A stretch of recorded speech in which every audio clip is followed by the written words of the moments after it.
इसके साथ साथ जब मैं जॉइंट डिक्लेरेशन और थोड़ा डिटेल में देख रहा था तो एक नई चीज सामने आई और वो चौंका देने वाली सामने आई। India, in my view, should not play in the Quad, for example. That's just my view. It was a shame to see Modi getting in bed as the leader of the biggest democracy in the world with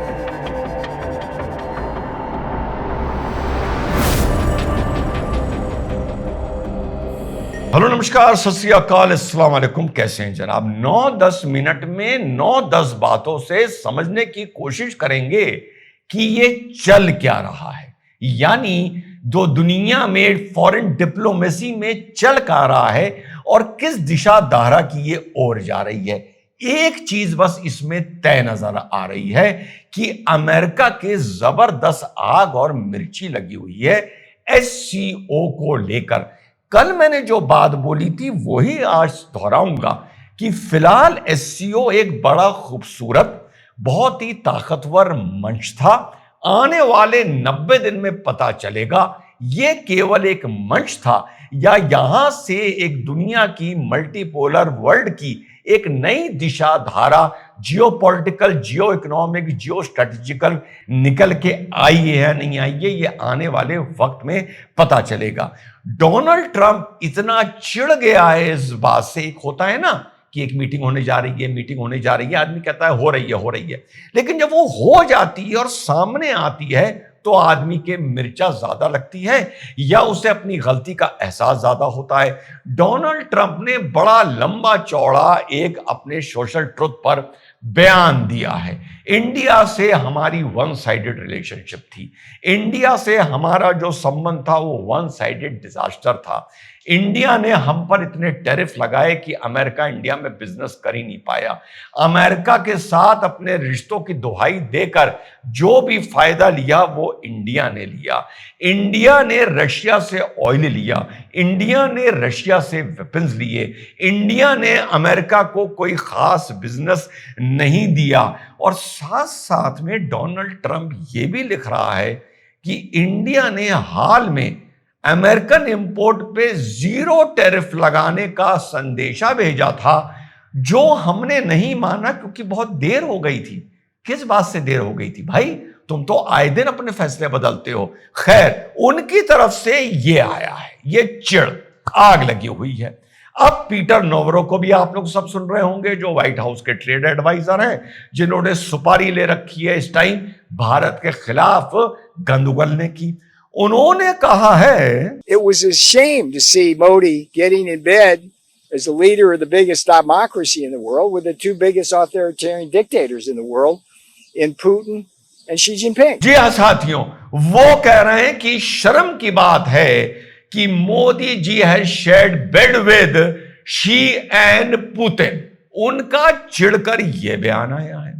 साथ में उनका एक और अजीब सा बयान आया है। Communist China. वो कह रहे हैं कि कम्युनिस्ट चाइना एक ड्रग है फेनोथिल, वो मेक्सिको के जरिए अमेरिका में पहुंचा रहा है और हमारी चाइना से ट्रेड को लेके इतनी टेंशन नहीं है, हमारी टेंशन इस ड्रग को लेकर है।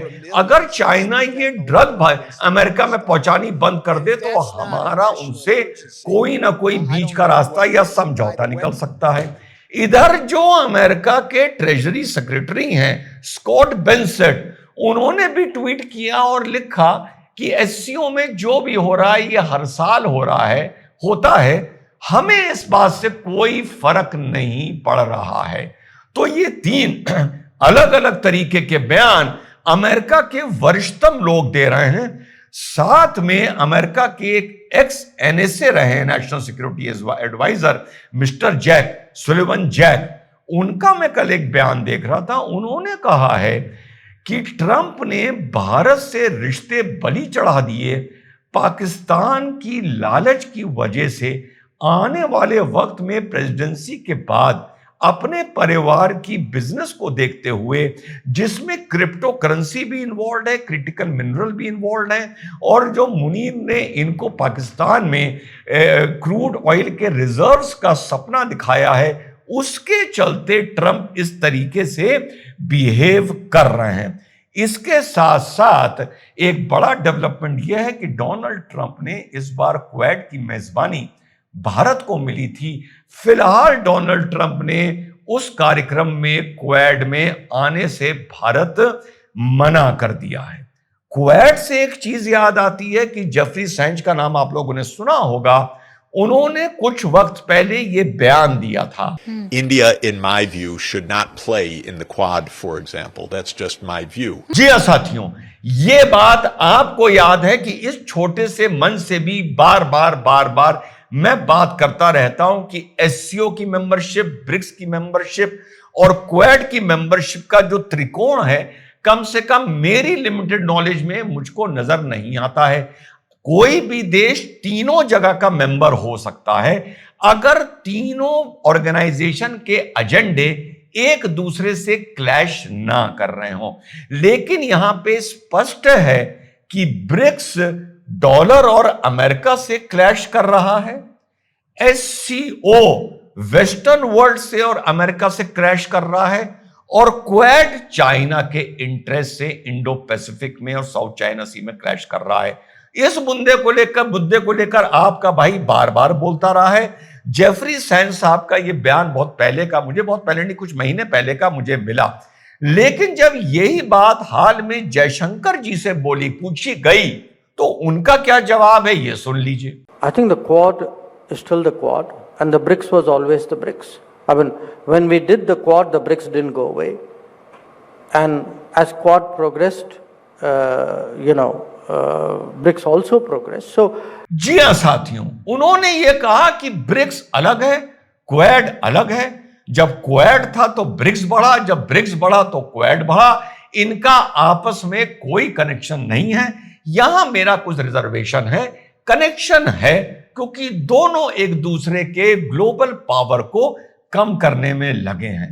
इसके साथ साथ जब मैं जॉइंट डिक्लेरेशन और थोड़ा डिटेल में देख रहा था तो एक नई चीज सामने आई, और वो चौंका देने वाली सामने आई कि ईरान पे जो अमेरिका ने और इजराइल ने उनके न्यूक्लियर पावर स्टेशंस पर, न्यूक्लियर एस्टेब्लिशमेंट एंड फैसिलिटीज पर अटैक किया था, भारत ने जॉइंट डिक्लेरेशन में उस अटैक की निंदा की है, उसको गलत ठहराया है और यह कहा है कि ये ईरान की सॉवरेनिटी पर हमला था, जो यूनाइटेड नेशन के चार्टर के बिल्कुल विपरीत और उसके विरोध में जाता है। ये एक बड़ा डेवलपमेंट देखने को मिला है।